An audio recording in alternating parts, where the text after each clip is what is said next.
বিসমিল্লাহির রহমানির রহিম। গতকাল মেঘনা উপজেলা পরিষদের ষষ্ঠ ধাপের নির্বাচন হয়েছে। এই নির্বাচনে আইন শৃঙ্খলা বাহিনী অনেক তৎপর ছিল, আমরা উপলব্ধি করেছি। আমরা আগেই জানি যে এবারের নির্বাচন অনেক কঠিন হবে, হার্ড হবে এবং শক্তভাবে সরকার এই নির্বাচনকে চ্যালেঞ্জের মোকাবেলা নিয়েছে। তাতে করে আমরাও সরকারকে সহযোগিতা করতে বদ্ধপরিকর হয়েছি। আমাদের যখন নির্বাচনের পূর্বে আমাদের রিটার্নিং অফিসার সহ আইন শৃঙ্খলা এসপি স্যার সহ ডিসি স্যার সহ আমাদের সাথে যখন মিটিং করেছে, আমরা প্রতিজ্ঞাবদ্ধ হয়েছিলাম যে এই নির্বাচন আমরাও সহযোগিতা করব, আমরাও সরকারের সাথে সংযুক্ত থাকব এবং আইন শৃঙ্খলা বাহিনীকে আমরা সহযোগিতা করব। ঠিক আমরা তাই করেছি। গতকাল উপজেলা পরিষদ নির্বাচনে আমরা আমাদের কর্মী বাহিনী যত আছে, আমরা সেই কর্মী বাহিনীদেরকে আমরা বলে দিয়েছি যে কোনো বিশৃঙ্খলা সৃষ্টি করা যাবে না। কেউ যদি বিশৃঙ্খলা সৃষ্টি করে প্রশাসনকে তাৎক্ষণিকভাবে জানাতে হবে। ঠিক তাই করেছে আমার কর্মী বাহিনীরা। যেখানে বিশৃঙ্খলা করার চেষ্টা করেছে আমার প্রতিপক্ষ, আমরা পুলিশকে খবর দিয়েছি এবং পুলিশ এবং আইন শৃঙ্খলা বাহিনী তাৎক্ষণিকভাবে পদক্ষেপও নিয়েছে।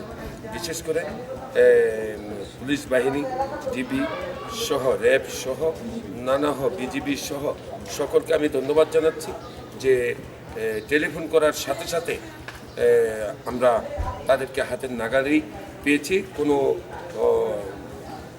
কৃপণতা করেনি।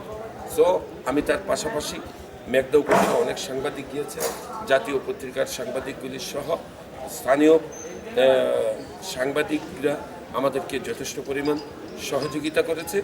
এই সহযোগিতার কারণেও নির্বাচন আরও সুস্থ করার জন্য সহযোগিতা হয়েছে বা সহযোগিতা সাংবাদিকরা করেছে। তার জন্য সকল সাংবাদিক ভাইদেরকে আমি মেঘনা উপজেলা পরিষদের পক্ষ থেকে আমি ধন্যবাদ জানাচ্ছি। আপনাদের কাছে একটি প্রশ্ন, একটা ইউনিয়ন তো আছে একটু যোগাযোগ ব্যবস্থা একটু নাজুক, যেমন চালিবাঙ্গা ইউনিয়ন, ওখানে তো চলাচল খুবই অসুবিধা। আপনি নতুন চেয়ারম্যান হিসাবে তাদের জন্য কি বার্তা থাকবে? ইনশাআল্লাহ ওই ইউনিয়নটা চালিবাঙ্গা ইউনিয়ন আপনি বলতে চেয়েছেন। চালিবাঙ্গা ইউনিয়ন আমরা গিয়ে সেটা ভিজিট করার পরে আমরা সেটা বুঝতে পেরেছি। জি, আমিও যখন ভোট চাইতে গিয়েছিলাম, আমি গত বছরও উপজেলা চেয়ারম্যানের নির্বাচন করেছি এবং আমাকে জনগণ গত বছরও নির্বাচিত করেছিল। এবারও জনগণ আমাকেই নির্বাচিত করেছে এবং আমি সেই প্রেক্ষিতে বলবো চালিবাঙ্গা ইউনিয়নে যে ভূখণ্ড আছে, আমি ইনশাআল্লাহ অবশ্যই চেষ্টা করব এটা নিরসন হয়ে যাবে ইনশাআল্লাহ। আরেকটা রাস্তা তো সেটা আপনি জানেন, আমি আসলে বলার কিছু নাই, যেটা ভাটেরছর থেকে যেটা ডিরেক্টলি ওই উপজেলা পর্যন্ত এসেছে। আমরা তো আসলে 90% উপরে এই জনগণ এখানে কমপ্লেন করতেছে যে রাস্তার অবস্থা খুবই নাজুক, চলাচলের খুবই অসুবিধা এবং এই রাস্তা মেরামতের এই কাজটা আপনি কবে হাত দিবেন? আল্লাহর রহমতে ইনশাআল্লাহ আপনাদের সহযোগিতা নিয়ে এই ভাটেরচর